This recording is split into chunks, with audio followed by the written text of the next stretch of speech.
Greetings, dear listeners. I am your humble narrator, a young investigator navigating the shadowy depths of Arkham's mysteries.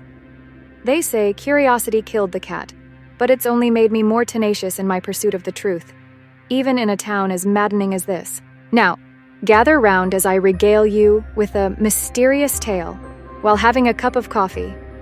You see, I heard whispers of this bizarre case from a senior investigator, a grizzled soul who claimed that in Arkham, the line between ambition and madness is thinner than the fog that clings to these cursed streets. Our protagonist is Isabella Wyatt, age 22, a hopeful young ballerina whose aspirations shine as brightly as a single star in a moonless sky. In a town steeped in Eldritch lore and insanity, dreaming of becoming a world-famous ballerina is like aiming to be the most cheerful guest at a funeral. But her instructor, Mr. Hastings, voiced what many would consider an impossibility, praising Isabella's rare talent and unmatched grace in her movements. She practiced tirelessly, her dedication unmatched.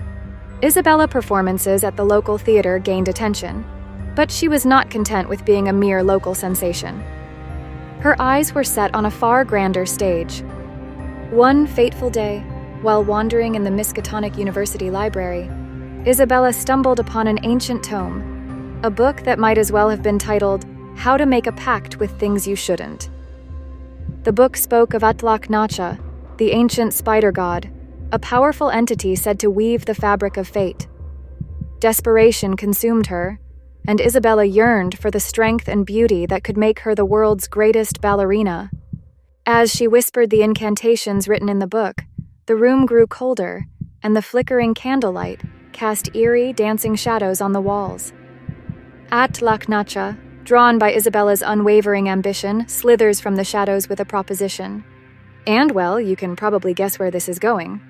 Isabella, in a moment of terror-laden fascination, makes a pact that seals her destiny in a web of eldritch power. She instantly feels as if she had crossed a threshold into a nightmare from which there was no waking, but at that very moment she suddenly awakens in her own bed.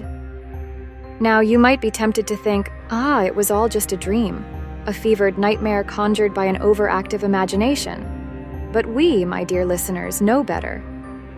With the eldritch power coursing through her veins, Isabella's performances become mesmerizing. Each move radiates unearthly grace. Audiences are enthralled. She is on the brink of achieving her dream. But here's the catch. The more she dances, the more she feeds her connection with Atlach-Nacha, and the more her once joyous spirit withers away.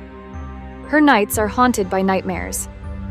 Isabella, finally convinced that the pact was real, it was all too real, and now she is left to grapple with the knowledge that she is forever bound to an ancient, malevolent god, like a fly ensnared in a spider's web.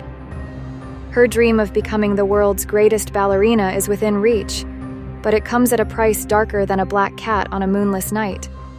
It's a bit like winning the lottery and discovering the prize is eternal servitude to a malevolent cosmic entity.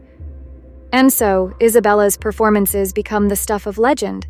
Whispers of her pact with ancient beings spread like wildfire, and audiences are left in awe and dread. Fear and fascination dance hand in hand. As the tale hurtles towards its conclusion, Isabella is poised on the brink of the ultimate tragedy. A moonlit night, a performance that should have been her crowning achievement. But instead, it becomes the climax of her cursed dance, as Atlach-Nacha's hunger grew insatiable. As Isabella twirled and leaped, her movements became more grotesque than graceful. Her body twisted and contorted in unnatural ways. The audience watched as Atlach-Nacha, having consumed every ounce of Isabella's humanity, manifested itself on stage. It was a grotesque and nightmarish sight, and the theater was plunged into chaos and excitement. The audience erupted in a standing ovation. They clapped, cheered, and reveled in the horrifying spectacle before them, for their goal had been achieved. Atlach-Nacha, summoned from the dream world, now manifested on the stage through Isabella's torment. In her horrifying state, Isabella soon realized the dark secret of her audience. They were not mere spectators, they were cultists, worshippers of Atlach-Nacha. Her trainer, Mr. Hastings, steps forward as their leader, and it becomes clear that her performances were an essential part of their sinister plan.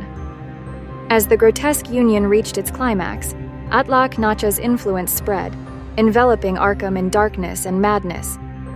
Isabella's journey to become the world's greatest ballerina had been realized in the most horrifying and tragic manner.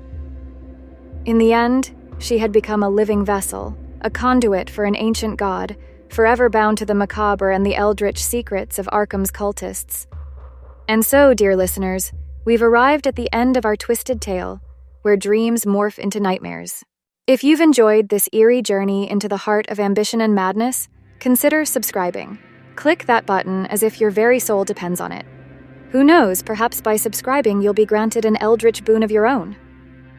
And, of course, your comments are most welcome. Share your thoughts, your musings, your own tales of the macabre.